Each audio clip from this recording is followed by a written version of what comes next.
Guys, this is a little bit of a quickie, okay? So I just finished watching Fantano's review of the Joker, and he made so many good points that I don't even know how I missed out on. Obviously the way I interact with media is very like deep and very like I try to see what it's provoking in the reader, watcher, listener, whatever, music, shows, TV, books, everything, right?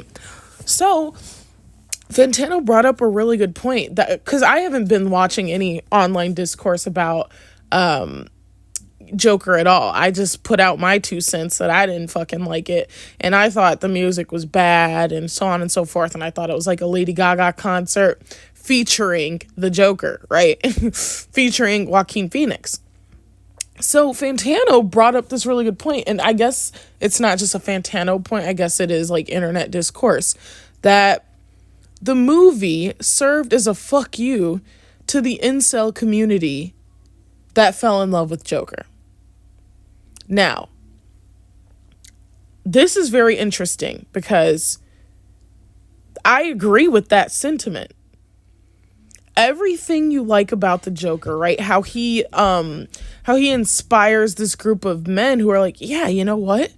Fuck the rich, you know what? Like, fuck this shit. Like, we're the downtrodden of society and we're always looked over. We're never prioritized.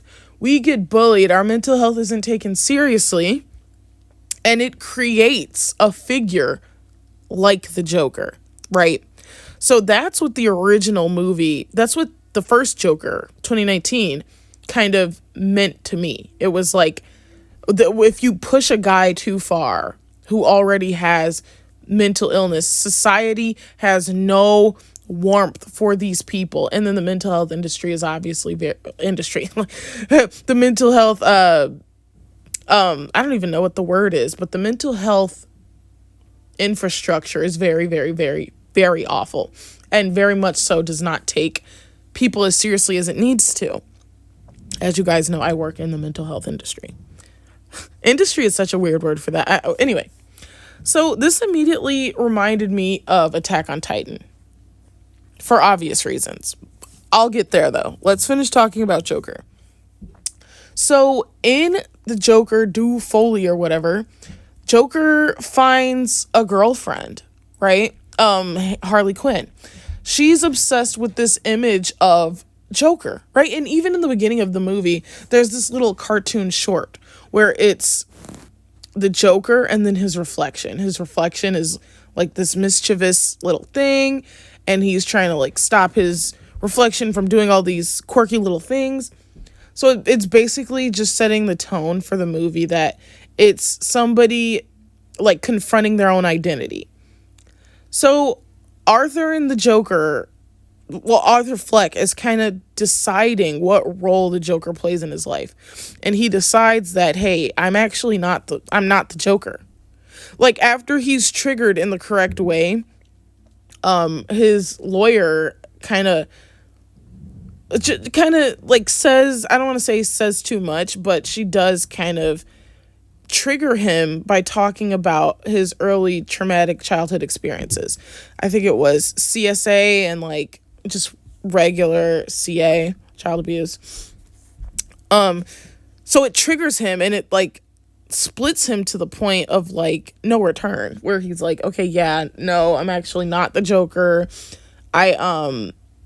He tries, right? He tries to put on the makeup and puts on that performance, and he can't sell the performance. He can't. He has a crack, right? And then the officers beat him up in the bathroom and stuff. So he completely goes mask off the next time he's in court because he represents himself. He fires his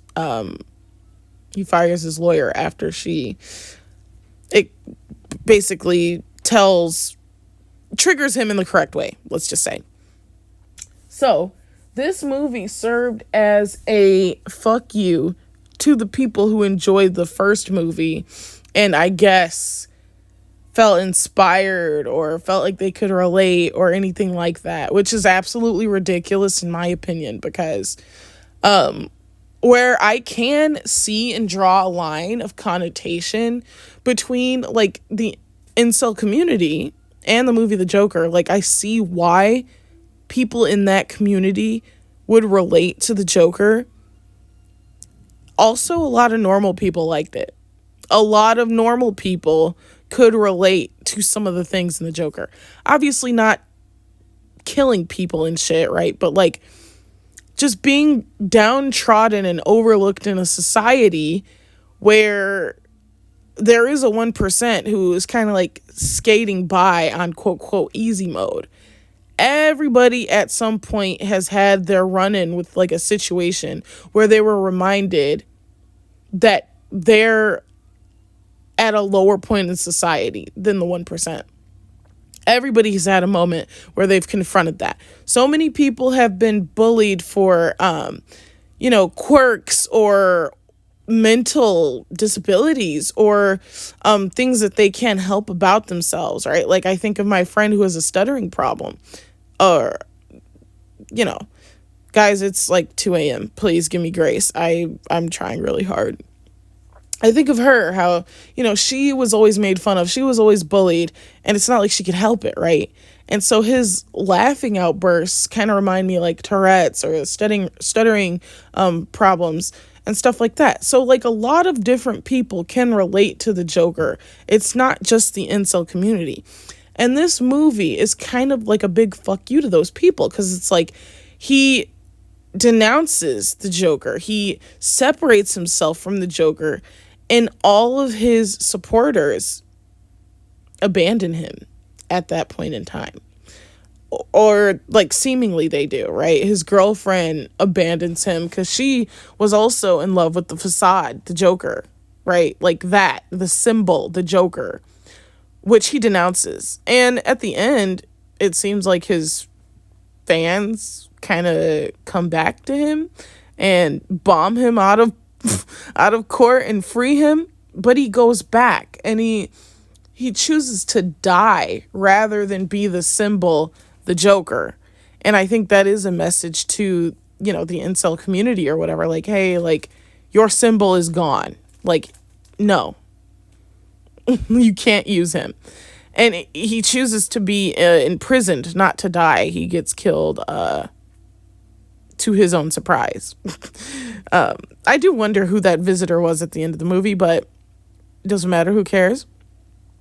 And so all of this just reminded me of Attack on Titan, because I do genuinely think Isayama did a very similar thing with Eren. So there's a lot of people who say like, yeah, like Eren appealed to the incels and the edgelords and blah blah blah.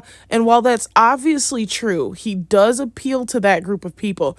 There are normal everyday people who can relate to being the victim of racism or feeling powerless, and there's a fantasy of overcoming those powerless feelings and rising above it. And even though you're not the strongest one, you're trained up, like the underdog finally being able to defend themselves, right? Like from a big, powerful bully, right? It's like you can draw parallels to the Joker and to Eren, and they both appeal to the incel communities, but that's not all that they appeal to.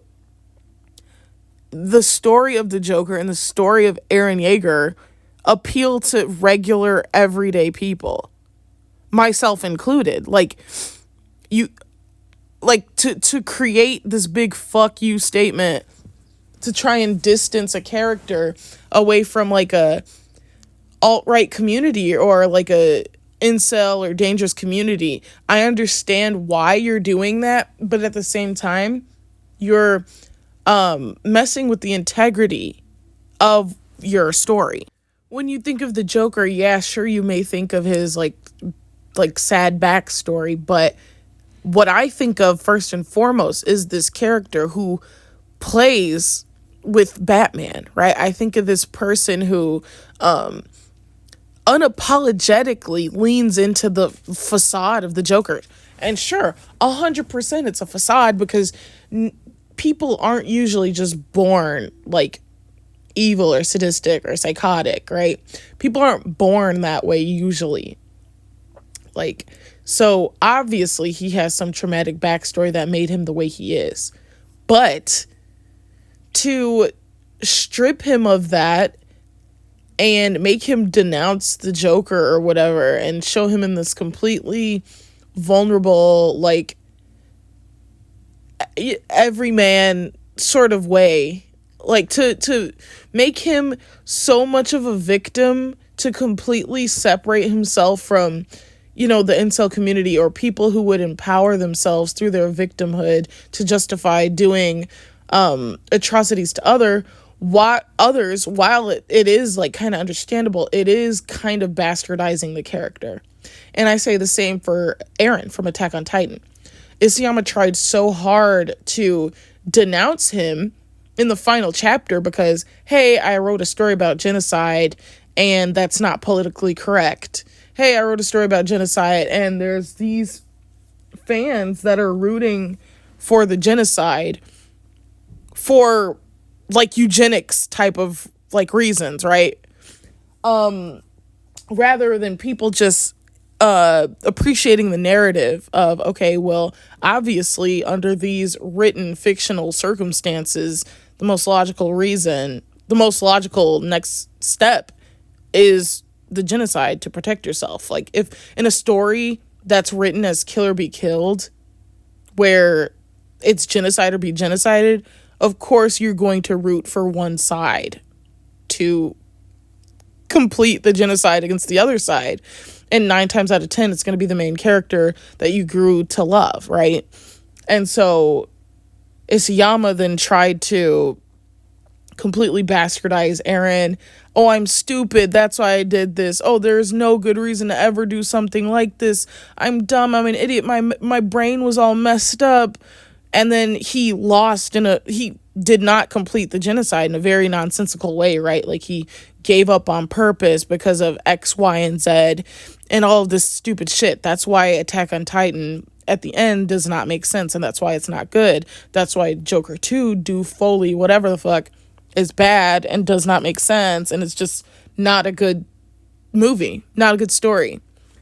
So it's kind of two sides of the same coin. My brain made the connection just now. It's 3 a.m. I just want to share that. Yeah, when you try to speak directly to the audience or try to denounce a character that's written as morally gray, or that you're trying to write as, you know, sympathetic and trying to make it make sense, and then you turn to the audience and try to preach to them just because the wrong crowd is rooting for your character for the wrong reasons, that's when you compromise the integrity of the story, and that's when you potentially end up with something that's not good. That's when you kind of bastardize your own character, and now not only did you piss off the incels, but you pissed off the people who cared about your characters as well, because, hey, look, now this shit doesn't make sense at all. Joker 2 is a piece of shit because it's garbage. It's preachy. It's not good. The musical note was never going to work. I mean, it worked for the first couple songs. Like, I even agree when Fantano said that. I think I said that in my own original video, that the first couple numbers made sense, but the rest of it was kind of like, this is getting old, this is bad. But to preach down to the incels like, hey, this is your hero, well, watch me fuck them up. Like, literally the Joker gets killed. Literally Eren gets killed, right? Like, you want to prop this person up to be your hero and justify your own sick and real life thoughts? Well, no, here in this movie, in this contained media, I'm going to strip them of everything they have. I'm going to show you just how pathetic they are, so you don't idolize this person who stands for the wrong thing. Like, preach, condemn, condemn, condemn. We get it. Eren Yeager in the real world would never work. Genocide in the real world is never good, never okay. But in the contained medias, it makes sense. Like, in Attack on Titan, it's written as kill or be killed. It's written as genocide this group or be genocided with your own group. Any person who cares about their own life is going to preserve their life in a kill or kill be or kill in a kill or be killed situation. Guys, I need to go to sleep. Now the Joker's a little bit slightly different from that. It's like this guy who's been downtrodden, ignored, bullied all of his life. Kind of just reaches this breaking point and snaps, right? And people in that contained media, right, they relate to it. They're like, it's about time someone snaps. Someone's got to do something.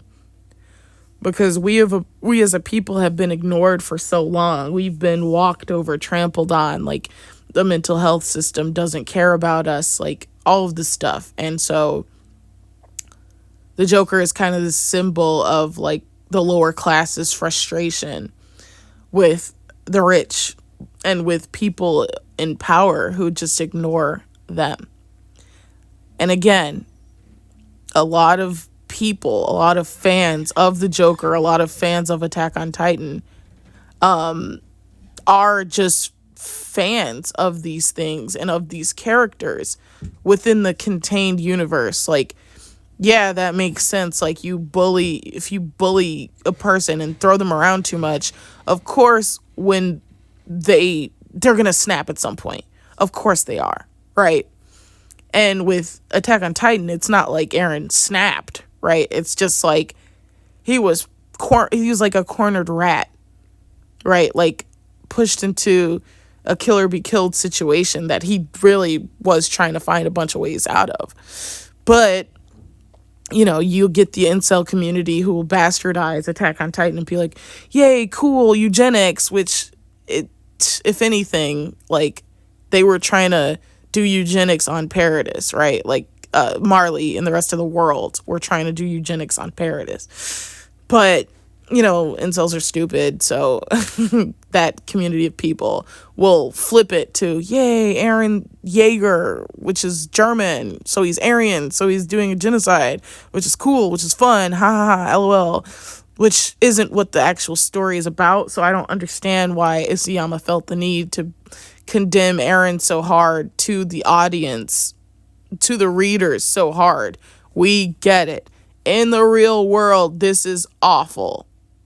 No one's cheering for Eren because, yay, genocide, right? The normal people cheering for Eren, which is the majority of the fans, were cheering for him because he was cornered and forced into a kill or be killed situation by the way the series is written objectively, right? He was written with no other options. So in a situation like that, of course, I'm going to be all for self-preservation. With the Joker, it's a little less gray, right? He got upset at the guy, the TV guy, because he was making fun of him and he killed him, which, I don't know, it just kind of reminds me of Parasite, like when the poor dad guy, like, kills the rich dad guy, just because he snapped. Like, that's literally all I can call that in that moment.